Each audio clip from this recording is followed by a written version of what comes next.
اصطفينا من عبادنا فمنهم ظالم لنفسه ومنهم مقتصد ومنهم سابق بالخيرات بإذن الله ذلك هو الفضل الكبير۔ پھر وارث بنایا ہم نے کتاب کا ان لوگوں کو اصطفینا جنہیں چن لیا ہم نے، پسند کر لیا ہم نے اپنے بندوں سے۔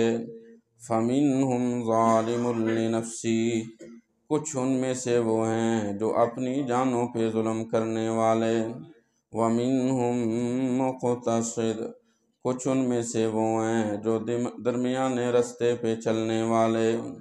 وَمِنْهُمْ سَابِقٌ، اور کچھ ان میں سے ایسے ہیں سابق بالخیرات، بھلائیوں میں آگے بڑھنے والے، بِإِذْنِ اللہ، اللہ کے حکم کے ساتھ۔ ذَلِكَ هُوَ الْفَضْلُ الْكَبِيرُ، یہ وہی بہت بڑی کامیابی، یہ بہت بڑا فضل ہے اللہ کا۔ صدق اللہ مولانا العظیم۔ سب سے پہلے تو میں آپ کو ایک اللہ کے لیے گھر کو آباد کرنے کی مبارکباد پیش کرتا ہوں۔ اللہ مولانا قاری یاسر اقبال توحیدی صاحب اور آپ لوگوں کے اس عمل کو اپنی بارگاہ میں قبولیت بخشے۔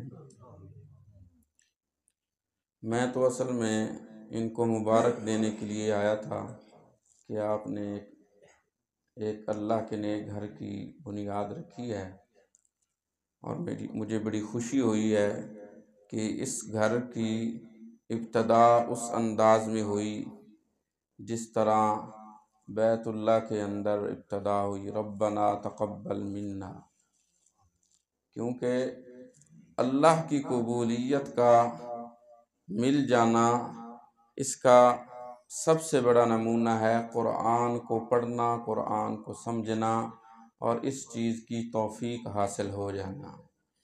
آپ کی ابتدا بھی قرآن سے ہے۔ جس بندے کی زندگی، جس کام کی ابتدا قرآن سے ہو وہ ہمیشہ برکت والا ہی ہوتا ہے۔ اور میں نے آج میں خطیب نہیں ہوں لیکن اسی روٹین پہ تھوڑی سی بات کروں گا کہ آیت کے ترجمے میں آپ نے سنا اصطفینا، ہم نے قرآن کا وارث بنایا ان کو جن کو ہم نے پسند کیا۔ انگلش میں دو لفظ ہیں، میں انگلش نہیں سمجھتا، اگر کمی پیشی ہو تو معذرت۔ ایک لفظ ہوتا ہے سلیکٹ، ایک ہوتا ہے چوائس، کسے پسند کرنا۔ یہ دونوں چیزیں انتخاب کے لیے بولی جاتی ہیں، لیکن اس میں ایک فرق ہوتا ہے۔ جو سلیکشن ہوتی ہے وہ کسی مقصد کے لیے ہوتی ہے، اور جو چوائس ہوتا ہے اس کے اندر کوئی مقصد نہیں ہوتا، پسند، صرف کسی کو پسند کر لینا، کسی کو منتخب کر لینا۔ اللہ رب العزت نے انبیاء کے لیے بڑے دو لفظ بولے ہیں، اجتبا، اصطفیٰ، اور وہی لفظ اللہ نے قرآن والوں کے لیے بھی استعمال کیے ہیں۔ پہلے اللہ نے فرمایا ثم اورثنا الکتاب الذین اصطفینا، یہیں اللہ فرماتے ہیں وجاہدوا فی اللہ حق جہادہ ھو اجتباکم،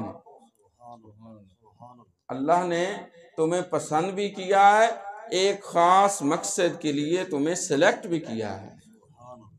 اور وہ خاص مقصد کیا ہے؟ اللہ فرماتے ہیں یہ جو قرآن، یہ جو سینہ ہے، یہ ہر ایک کو دیا ہے میں نے، لیکن قرآن کے لیے یہ سینہ اس بندے کا کھلتا ہے جس پہ میرا خاص کرم اور فضل ہوتا ہے۔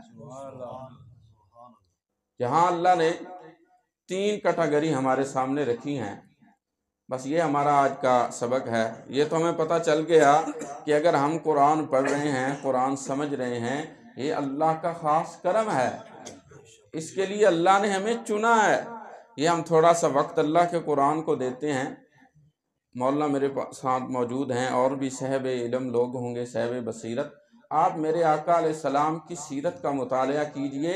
میرے آقا کی قرآن کی تلاوت کا وقت فجر سے پہلے ہے، باقی سارا دن عمل کا ہے۔ فجر کی نماز یہ بھی قرآن پہ عمل، وہ فجر سے پہلے اٹھنا جی وہ بھی قرآن کے اوپر عمل کر رہے ہیں۔ اقم الصلاۃ لدلوق الشمس الی غسق اللیل وقرآن الفجر ان قرآن الفجر کان مشہودا ومن اللیل فتہجد بہ۔ آج ہم نے زیادہ زور قرآن کی تلاوت پہ لگایا ہوا ہے۔ اللہ فرماتے ہیں اے میرے پیغمبر قم اللیل الا قلیلا نصفہ او انقص منہ قلیلا، قرآن پڑھا بھی کر، اس پہ میں منع نہیں کرتا، ساری رات نہ پڑھا کر۔ کیوں؟ میرے پیغمبر اپنی امت کو ایک سبق دو۔ ایک ہوتا ہے قرآن کی تلاوت کرنا، ایک ہوتا ہے قرآن کے اوپر چل کے دکھانا۔ قرآن کی تلاوت کا وقت تھوڑا رکھو، اِنَّا سَنُلْقِي عَلَيْكَ قَوْلًا ثَقِيلًا، اور قرآن کے اوپر عمل کا وقت زیادہ رکھو۔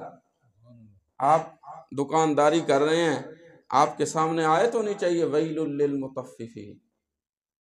نماز کا وقت ہو گیا ہے، آپ کے سامنے آیت ہونی چاہیے هُدًى لِّلْمُتَّقِينَ الَّذِينَ يُؤْمِنُونَ بِالْغَيْبِ وَيُقِيمُونَ الصَّلَاةَ۔ سال گزر گیا ہے، صاحب استطاعت ہیں، صاحب نصاب ہیں، سامنے قرآن کی آیت ہونی چاہیے آتوا الزکاۃ۔ اگر پیسہ ہے، اللہ نے دولت دی ہے، ہمارے سامنے حج کا فریضہ ہونا چاہیے، ہمسایوں کے حقوق ہونے چاہیے۔ سارا دن اللہ نے قرآن کے عمل کے لیے رکھا ہے، اور تھوڑا سا وقت اللہ نے کہا قرآن کی تلاوت بھی کیا کرو۔ آج ہم 3 حصوں میں تقسیم ہیں۔ مفسرین جو اکثر ہیں، یہاں 3 آپ نے لوگ پڑھے ہیں، یہ تینوں جنتی ہیں، لیکن تھوڑا تھوڑا ان میں فرق ہے، ہم اسی پہ بات کریں گے۔ جس کو قرآن کا اللہ نے وارث بنا دیا وہ تو جنتی ہے، لیکن اللہ فرماتے ہیں دنیا میں آ کر لوگ سستی کا شکار ہو گئے، میں نے تو قرآن کی دولت دے دی۔ جی ہمارے استاد جی مولانا شمس الدین صاحب مولانا کے بھی استاد ہیں، میں اس دفعہ ادھر گیا، استاد درس دے رہے تھے، ایک چھوٹا سا جملہ استادوں نے بولا، میں بڑا حیران ہوا، ہم بھی پڑھتے رہتے ہیں لیکن ایک بڑے عالم کی بات بڑی ہوتی ہے۔ استاد فرمانے لگے یہ اللہ کا کلام ہے، اللہ کی کلام کی تو کوئی آواز بھی نہیں، جی کوئی صوت نہیں ہے، کوئی لہجہ نہیں ہے، لیکن اللہ نے اپنے نبی کو فرمایا میرے پیغمبر یہ کلام تو بہت بڑی ہے، لیکن میں مہربان ہو چکا ہوں۔ کیوں؟ وَلَقَدْ يَسَّرْنَا الْقُرْآنَ لِلذِّكْرِ، ہے تو بڑی مشکل ہے، میرا کلام ہے بڑا بھاری ہے، اِنَّا سَنُلْقِي عَلَيْكَ قَوْلًا ثَقِيلًا، لیکن میں نے آپ پر اور آپ کی امت پر یہ رحمت کی ہے، ایک چھوٹا سا بچہ ہوگا اس کے سینے میں یہ سارا قرآن آ جائے گا، اور اسی قرآن کا اللہ نے ہمیں وارث بنایا۔ اللہ فرماتے ہیں ثم اورثنا الکتاب الذین اصطفینا من عبادنا، ہم نے قرآن کا وارث انہیں بنایا ہے جنہیں ہم نے پسند کر لیا ہے۔ مسجد حیدر کرار رضی اللہ تعالیٰ عنہ، جی بڑا پیارا نام ہے، اللہ ہمیں ان کی حقیقی محبت نصیب فرمائے۔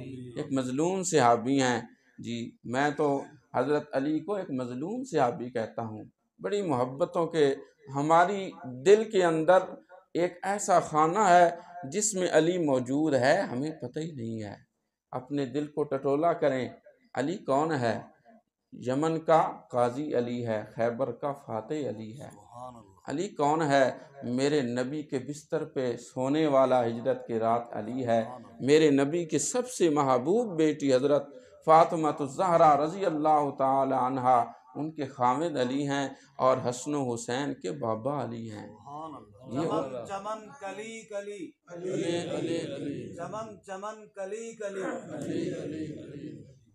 حضرت علی رضی اللہ تعالیٰ عنہ کی تو کیا ہی کہنے، اور پھر اللہ نے جو 2 پھول دیے حسن و حسین، جی پاکیزہ ہستی ہیں، بھئی میں تو پاکیزہ کہوں گا، چاہے کوئی اس سے اختلاف کرتا ہے، یار وہ پاکیزہ کیوں نہ ہو جو نبی کی گود میں کھیل کر بڑا ہوا ہے، وہ پاکیزہ کیوں نہ ہو جس کے منہ میں میرے نبی نے اپنی زبان ڈالی ہو۔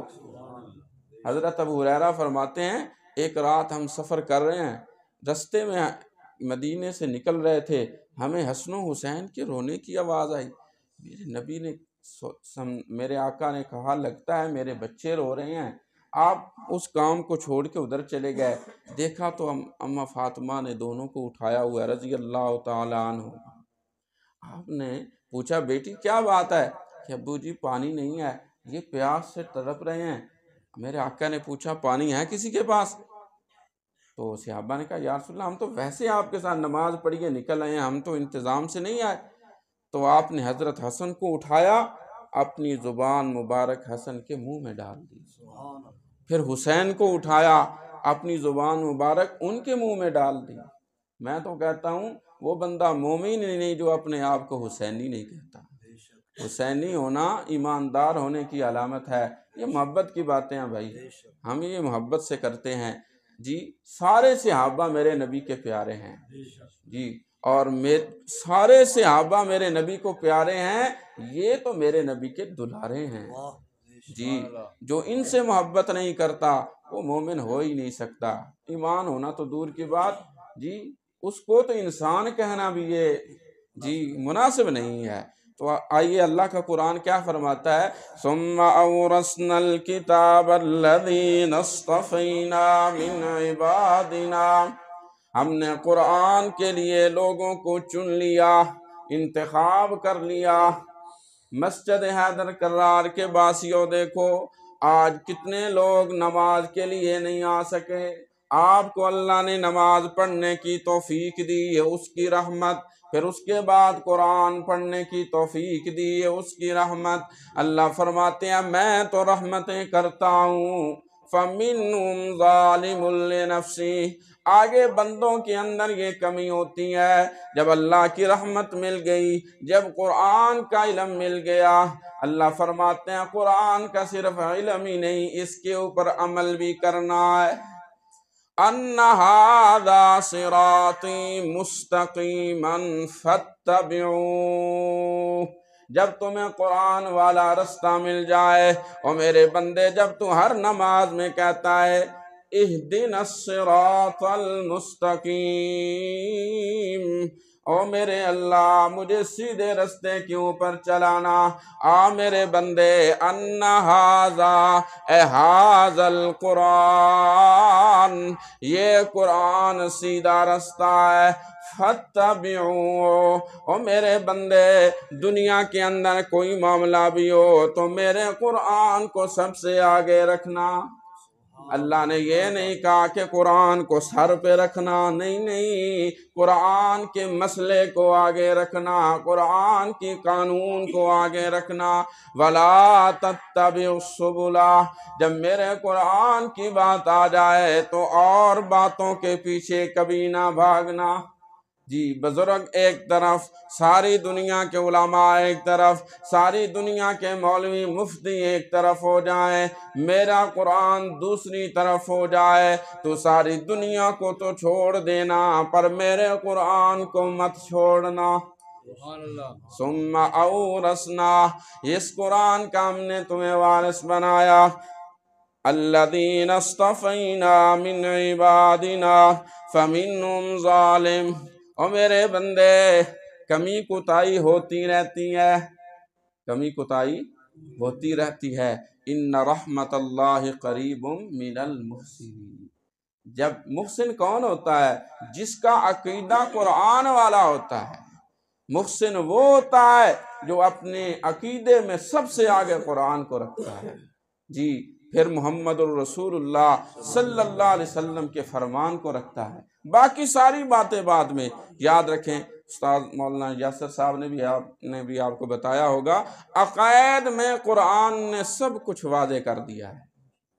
ڈاکٹر ذاکر نائک بھی آئے تھے، وہ بھی یہ کہہ کر گئے بھئی قرآن پڑھو، یہ جو اختلافی چیز ہے، تو کون ہے، تو دیہاڑ ہے، تو رات ہے، تو فلاں جی۔ ہمارے ایک مولانا صاحب تھے، وہ یوں فرماتے تھے، بڑا رولا پہ ہوا اس چیز کا، یہ کوئی حیاتی ہے، کوئی مماتی ہے، کوئی دیہڑی ہے، کوئی راتی ہے، کوئی چھوٹا ہے، کوئی چواتی ہے، ان چیزوں کو چھوڑو، یہ سب نام ہے جی۔ ایک آدمی مجھے ملا جو غالباً اہل حدیث مکتب فکر سے تھے، بزرگ آدمی تھے، مجھے کہتا کون ٹھیک ہے، میں آکھا جی اس سمجھا بھائی انہاں دا دیوبندیاں نال تعلق ہے تے آکسی دیوبندی ٹھیک نو، میں آکھا یار جیڑا قرآن اور میرے نبی دی سنت تے چل لوے وہی ٹھیک ہے، چاہے وہ کوئی بھی ہوئے۔ یہ نام تو ہم نے رکھے ہوئے ہیں، اللہ نے تو ایک ہی فرمایا ہوا سماکم المسلمین، تم مسلمان ہم بنے نہیں ہیں، ہم اور بہت کچھ بن گئے ہیں، مسلمان نہیں بنے۔ علامہ اقبال بھی نہیں کہتے کہ سب کچھ ہو کیا تم مسلمان بھی ہو، وہ شعر آپ کو یاد ہوگا جی۔ کیا ہم مسلمان بھی ہیں؟ کبھی ہم نے سوچا ہے کہ ہم اتنے اختلافات میں پڑے ہوئے ہیں، اتنے معاملات میں الجھے ہوئے ہیں، کبھی اللہ کو یہ بھی جواب دیا کہ یا اللہ اسی ہنٹے مسلمان بن کے تکمنے ہیں جی، فلاں بن رہے ہیں فلاں، میں کسی کا نام نہیں لیتا جی، میں صرف یہ کہتا ہوں بھائی قرآن کے رستے پہ آ جاؤ جی۔ بات ختم کرتے ہیں۔ فَمِنْهُمْ ظَالِمٌ لِنَفْسِهِ، اس جملے کا علامہ اقبال نے بڑی عمدہ وضاحت کی ہے۔ علامہ رحمہ اللہ فرماتے ہیں گونگی ہو گئی زباں میری کچھ کہتے کہتے، گونگی ہو گئی زباں میری کچھ کہتے کہتے، رک گیا میں خود کو مسلمان کہتے کہتے، ایک وقت نماز کی مجھے توفیق نہیں، خاموش ہوا مؤذن آذان کہتے کہتے، کسی کافر نے پوچھا یہ کون سا مہینہ ہے، گر گیا پانی کا گلاس رمضان کہتے کہتے، میری الماری میں گر سے اٹی کتاب کا جو پوچھا، گڑ گیا زمین میں قرآن کہتے کہتے، چپ سادھ لی اس نے مجھے دیکھ کر اقبال، خاموش ہوا وہ مجھ کو حیوان کہتے کہتے۔ اللہ فرماتے ہیں وَمِنْهُمْ مُقْتَصِدٌ، کوئی درمیانے رستے پہ چلنے والے، کبھی عمل میں کوتاہی ہو گئی، کبھی عمل میں اضافہ ہو گیا، غلطی ہوتی ہے دن کو رات کو اللہ کو منا لیا جی۔ الصابرین والصادقین والقانتین والمنفقین والمستغفرین بالاسحار۔ آگے اللہ فرماتے ہیں وَمِنْهُمْ سَابِقٌ بِالْخَيْرَاتِ، کچھ پہلے نمبر پہ آنے والے، پہلے نمبر پہ آنے والا ابو بکر، پہلے نمبر پہ آنے والا، اس سے بڑی تو میں کوئی مثال نہیں دے سکتا جی۔ پہلے نمبر پہ آنے والا ابو بکر، کیسے پہلے نمبر پہ آنے والا؟ میرے نبی نے جیسے اشارہ کیا ابو بکر نے ویسے گزارا کیا، سب کچھ لٹا دیا، سب کچھ لٹا دیا، کچھ بھی نہیں رکھا، صرف اللہ اور رسول کی رضا جی۔ ہمارے پیر و مرشد ایک دفعہ بہت بڑی بات کر رہے تھے، سید ضیاء اللہ شاہ صاحب بخاری، انہوں نے کہا ختم نبوت پہ اللہ نے جو دلائل دیے ہیں ان میں ایک دلیل تو یہ ہے وَلَسَوْفَ يُعْطِيكَ رَبُّكَ فَتَرْضَىٰ، اسی کے ساتھ وَلَسَوْفَ يَرْضَىٰ، غور کیجئے گا۔ اللہ فرماتے ہیں پہلے نبی آتے رہے، دنیا سے جاتے رہے، جو نبی آیا میں نے کہا میرے نبی اے نو تو دنیا میں آیا ہے، تو نے مجھے راضی کرنا ہے، ابراہیم تو نے مجھے راضی کرنا ہے، اسماعیل تو نے مجھے راضی کرنا ہے، موسیٰ کلیم تو نے مجھے راضی کرنا ہے، عیسیٰ تو نے مجھے راضی کرنا ہے، جب باری آئی اس کی جسے کہتے ہیں محمد صلی اللہ علیہ وسلم، اللہ نے فرمایا وَلَسَوْفَ يُعْطِيكَ رَبُّكَ فَتَرْضَىٰ۔ سارے نبی آئے، جب ایسا نبی آ گیا جسے اللہ نے راضی کرنا ہے، اب اور کسی نبی کی ضرورت نہیں۔ وَلَسَوْفَ يَرْضَىٰ، ساری امتیں آتی رہیں، جب ایسا امتی آ جائے جسے کہ اللہ میں اسے راضی کروں گا، اب اور کسی امت کی ضرورت۔ ذَلِكَ هُوَ الْفَضْلُ الْكَبِيرُ، یہ اللہ کا بڑا فضل ہے۔ اللہ عمل کی